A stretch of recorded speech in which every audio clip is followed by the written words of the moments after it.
We have a lot to cover in today's video, including the latest trade talk around the Edmonton Oilers, the Calgary Flames, New Jersey Devils, the San Jose Sharks and Erik Karlsson, Pierre-Luc Dubois, updates on the Toronto Maple Leafs and Sheldon Keefe, Austin Matthews. We have a buyout in Vancouver and a whole lot more coming up next. So welcome back to another video here at Top Shelf Hockey. As I mentioned, we have a lot of news and a lot of rumors to cover here today. In case you missed it earlier, let's start quickly with the news out of Vancouver. The Canucks have announced that they're bought out defenseman Oliver Ekman-Larsson. I did post a dedicated video on the channel here if you want a more in-depth analysis on the situation, but essentially he has 4 years left on his contract. They're going to save over $9.5 million in actual cash. They'll have a $7 million cap savings for this coming season. It will obviously slowly go down after that, but unfortunately they are going to have an extra 4 years of dead cap space because of that. So on the buyouts, you get 2/3 of the money over twice the period of time. Unless they're younger, below the age of 26, when they're still in RFA territory, then it's 1/3. But still, at the end of the day here, this is a very expensive buyout. You don't normally see this. This might be one of the biggest buyouts in NHL history. Very unfortunate that the Canucks made this trade. They're also looking to move Connor Garland as well, who came to from Arizona to Vancouver with Ekman-Larsson. They gave up 3 players who had bad contracts, but they only had 1 year left. That was Roussel, Eriksson, and Beagle. They also gave up a couple of draft picks, including a first-rounder that got the Coyotes, Dylan Gunter. So it's certainly not a good day in Vancouver. A very expensive day. It does get them some short-term cap relief, but a long-term implication on this bad move that Jim Benning and company made before the current regime was ever working there. So big news out of Vancouver. We also have a signing with the Rangers. They've announced that they've signed young defenseman Zach Jones to a 2-year contract extension. It is a one-way deal as well. Value for the cap purposes is $812,500. So obviously, I don't think it's a case of them being too concerned on the one-way deal. If for some reason he can't earn a roster spot, that full cap hit can be buried in the American Hockey League. But I imagine he'll be pushing for a spot next season. Hard to say right now where that spot would be, because they do have a pretty deep blue line currently, but certainly his own Jones will keep pushing here to see what he can do. Now, of course, on to some other news. Let's talk about the Toronto Maple Leafs. We know new GM Brad Treliving recently made a visit down to Arizona to visit Austin Matthews. It's believed that Shane Doan took part in some of these meetings with Treliving as well. It didn't sound like they really talked contract with Austin Matthews. At least not yet. No official negotiations have taken place. It was more of a get-to-know-each-other kind of meeting, so Treliving could kind of, introduce himself, lay out the plan that they see for the Maple Leafs for the next, foreseeable future here, and kind of work on all the groundwork leading up to Matthews officially negotiating and getting an extension in place. I know Elliotte Friedman doubled down again today, saying he's even that much more confident now that Matthews will indeed stay and re-sign in Toronto. I've seen other reporters say that don't expect a contract extension by July 1st.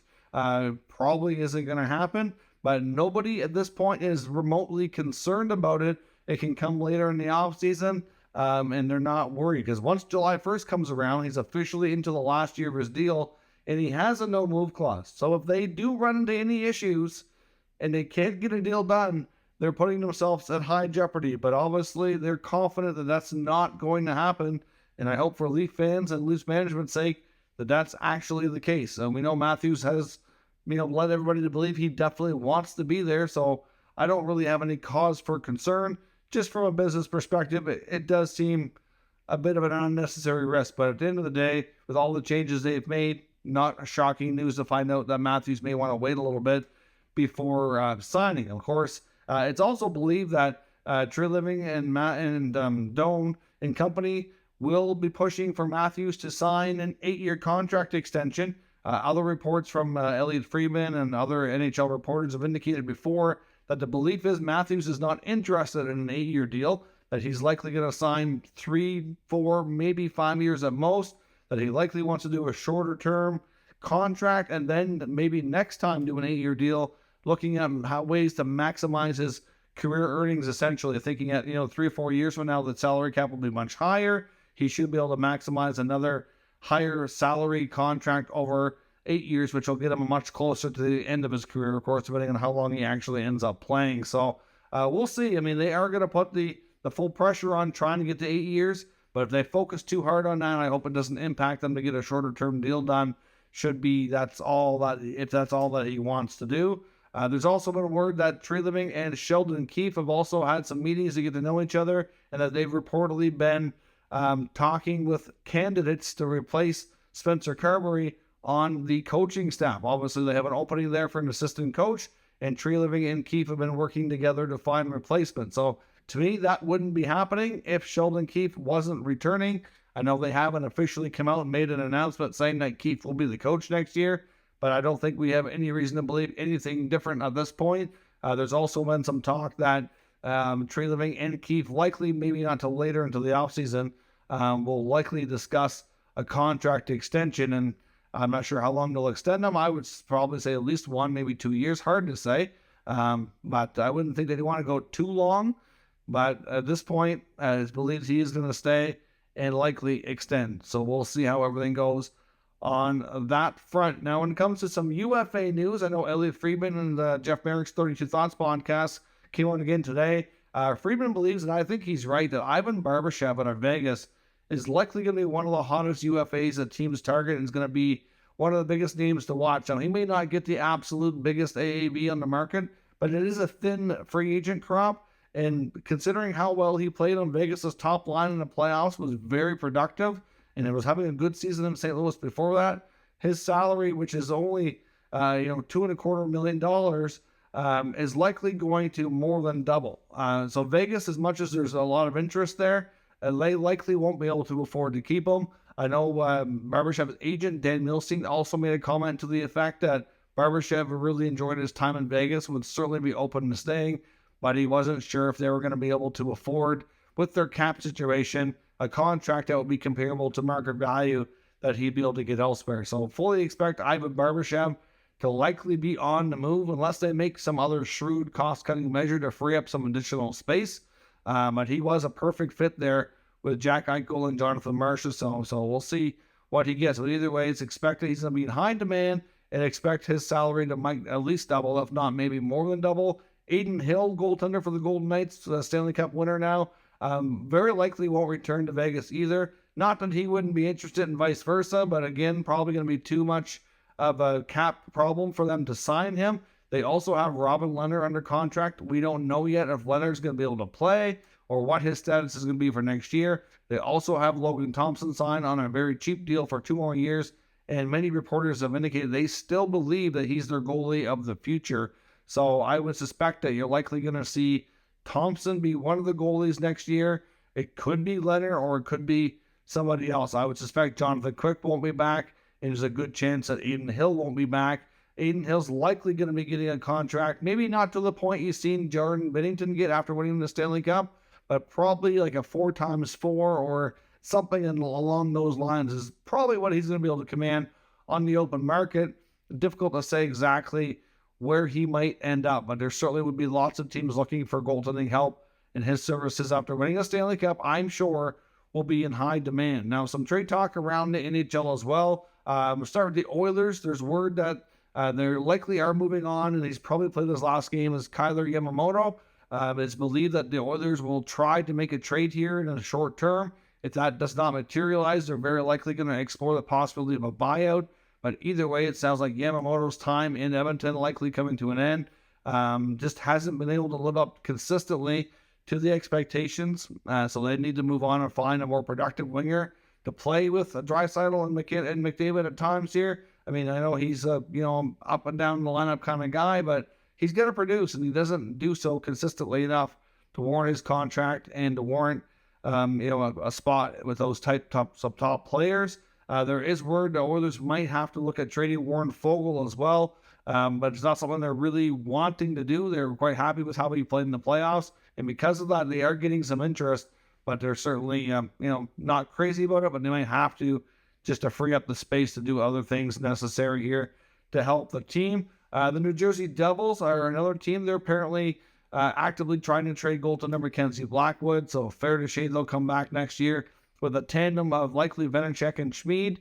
Blackwood likely done in New Jersey. And again, all kinds of teams looking for goaltending help.